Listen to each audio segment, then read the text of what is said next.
रौनकपुर नाम का एक गांव था और उस गांव में रौनक सिंह नाम का एक राजा हुआ करता था जो हमेशा अपनी प्रजा के हित में काम किया करते थे। वहाँ की प्रजा बहुत खुश रहते थे। एक दिन एक गिद्ध आकाश में उड़ रहा था और उसके मुंह में भूतिया पेड़ का बीज था। जैसे ही गिद्ध रौनकपुर में पहुंचा तो उसके मुंह से वह बीज रौनकपुर के बीचों बीच गिर गया। वह बीज भूतिया था, इसीलिए अगले ही दिन वह बीज एक पौधा बन गया।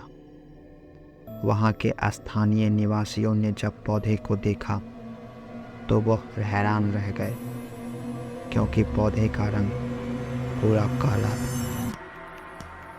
बाद में लोगों ने आपस में चर्चा की और यह समझा कि खेत में उगने वाले कोई घास या कोई वनस्पति पौधा होगा।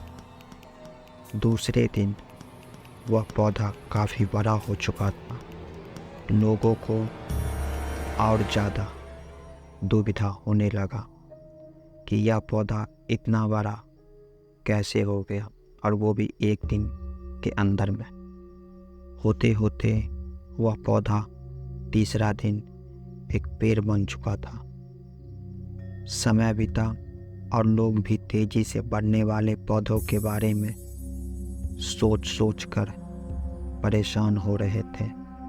वह इस मामले को राजा रौनक सिंह के पास लेकर गए। राजा को जैसे ही पता चला कि एक काले रंग का पौधा 3 दिन के अंदर में एक बड़ा पेड़ बन चुका है, ऐसे जादुई पौधे का पता चलते ही राजा तुरंत उस जगह पहुंचे। वो भी उस पेड़ को देखकर हैरान हो गए कि आखिर ये 3 दिन में इतना बड़ा कैसे हो गया। और चौथे दिन वह पेड़ और बड़ा हो चुका था और वो इतनी तेजी से फैल रहा था कि किसी को यकीन ही नहीं हो रहा था। पर राजा समझ गए थे कि यह काला रंग है, इसमें जरूर कुछ जादू टोना होगा। इसी सोच के साथ राजा ने घोषणा कर दिया कि जो भी इस पेड़ को काटेगा या इस पेड़ को ख़त्म करेगा, मैं उसे इनाम के तौर पर 1000 सोने का सिक्का दूंगा। राजा ने यह तक बोल दिया कि पेड़ को ख़त्म करने वाला व्यक्ति मेरे मृत्यु के बाद मेरी गद्दी का हकदार भी बनेगा।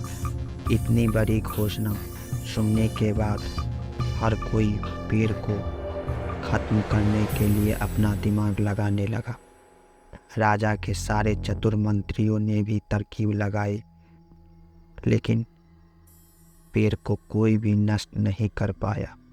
किसी ने पेड़ के आसपास आग लगाई तो किसी ने भूतिया पेड़ को हाथियों से खिंचवाया, लेकिन पेड़ को कुछ भी नहीं हुआ। अब लोगों के मन में डर बैठ गया था और उन्हें लगा कि पक्का यह ऐसा वैसा नहीं बल्कि भूतिया पेड़ है।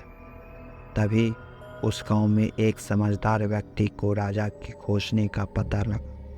जानकारी मिलते ही वह व्यक्ति अपने गुरु के पास भूतिया पेड़ से जुड़े रहस्य को जानने के लिए पहुंच गया। गुरुजी ने अपने ध्यान की शक्ति को एकत्र करके देखा और अपने शिष्य से पूछा, क्या तुम उस पेड़ को ख़त्म करना चाहते हो? और समझदार व्यक्ति ने जवाब दिया, हाँ गुरुजी, मैं उसे ख़त्म करना चाहता हूँ।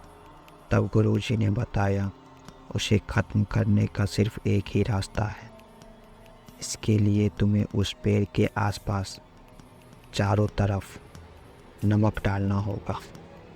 इस तरकीब के बारे में जानते ही वह व्यक्ति तेजी से राजा के पास गया और कहा, हुजूर, अगर इस पेड़ को ख़त्म करना है तो इसके चारों तरफ नमक डालना होगा।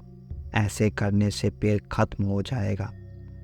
राजा ने तुरंत अपने सैनिकों को आदेश दिया कि ठीक ऐसा ही करना है। सैनिकों ने मिलकर पेड़ के चारों ओर खूब सारा नमक डाला। नमक डालने के एक ही दिन बाद पेड़ का आकार छोटा होने लगा। होते होते 5वें और 6ठे दिन में पेड़ एकदम पौधे की तरह हो गया और उसके बाद वह पेड़ गायब ही हो गया।